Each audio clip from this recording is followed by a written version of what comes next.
নামাজ পড়া অবস্থায় যদি পেছন দিয়ে বায়ু আসতে চায়, আটকিয়ে নামাজ শেষ করা যাবে কিনা? যেমন জামাতে সালাতের সময় সামনের কাতারে থাকলে কিভাবে যাব?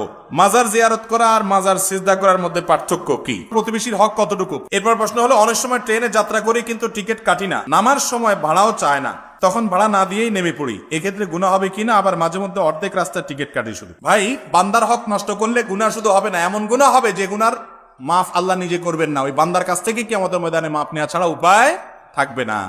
তো এই ধরনের পরিস্থিতি যদি হয়, তাহলে টিকিট কি করবেন?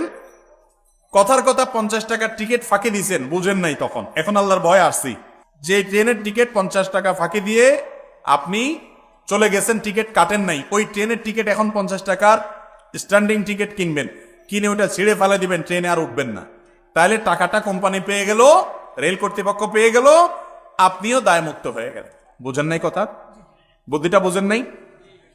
আপনি যত টাকার টিকিট ফাঁকি দিচ্ছেন, যোগ বিয়োগ করে দেখলেন সব মিলে 500 টাকা হয়েছে, বা 2000 টাকা হবে, এর বেশি হবে না।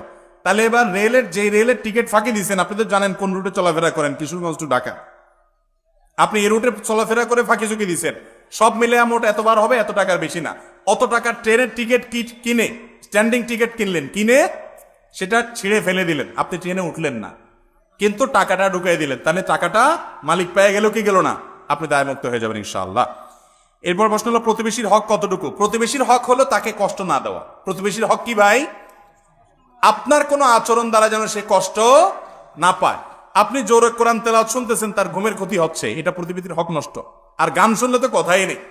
আপনার কোনো আওয়াজ দ্বারা, আপনার মোরগ দ্বারা, আপনার হাঁস দ্বারা, আপনার সন্তান সন্ততি দ্বারা, আপনার বাচ্চা কাচ্চা দ্বারা, আপনার গরু ছাগল দ্বারা, আপনার নিজের দ্বারা কোনোভাবে প্রতিবেশীর যেন কষ্ট না হয়, এটাই হলো প্রতিবেশীর মেইন হক। নবী করিম সাল্লাল্লাহু আলাইহি ওয়াসাল্লাম বলেছেন, লা ইউমিন ওয়াল্লাহি লা ইউমিন ওয়াল্লাহি লা ইউমিন, ওই ব্যক্তি ঈমানদার না, ওই ব্যক্তি ঈমানদার না, ওই ব্যক্তি ঈমানদার না। কে? মাল্লা ইয়ামানু জারুহু বাওয়াইকাহু, যার প্রতিবেশী তার হাত মুখের ক্ষতি দ্বারা নিরাপদে থাকতে পারে না। অতএব প্রতিবেশী যাতে আপনার ক্ষতি দ্বারায় ক্ষতিগ্রস্ত না হয়, এটাই হলো তার মূল অধিকার। দ্বিতীয় অধিকার হলো, আল্লাহ আপনাকে কোনো নেয়ামত দিয়েছে, আপনার প্রতিবেশীকে সেখানে শরীক করবেন। নবী সাল্লাল্লাহু আলাইহি ওয়াসাল্লাম বলেছেন, গোশত রান্না করেছো, ঝোল বাড়িয়ে দাও, যাতে প্রতিবেশী বাসায় একটু পাঠাও।